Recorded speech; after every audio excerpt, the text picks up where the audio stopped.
Hi everyone, I've got a Suzuki Swift here. I've got a problem, customer's got a problem with the wiper regulator. As you can see, the linkages, now that's broken. So what I've done is to fix it temporary, because the original part is not available and I can't get anything aftermarket, but it's not available for the next 3 weeks. What I've done is I've drilled a hole, as you can see right there. I've drilled a hole not too far in, just about halfway where this ball joint thing is, and I've drilled a hole through here as well, and then got a screw, which is this one here. So once I screw this in,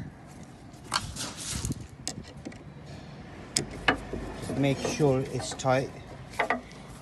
So I've just screwed it in enough for me to see if it's working, and which I did try already. It has worked and fixed the problem.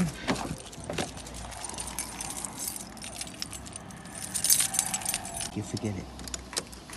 So put the keys in, push the ignition on, and now I'm going to run the wipers.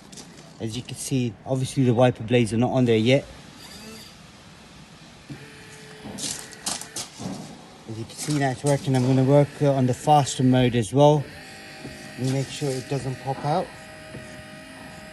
That's only a temporary solution for yourself. If you've got a problem and you're stuck, you can't get hold of a part, all you do is drill a hole through, not too big of a hole, unless you can find the right screw for it, and then drill a hole onto the plastic bit as well, and then put a screw in there, so make sure it's tight.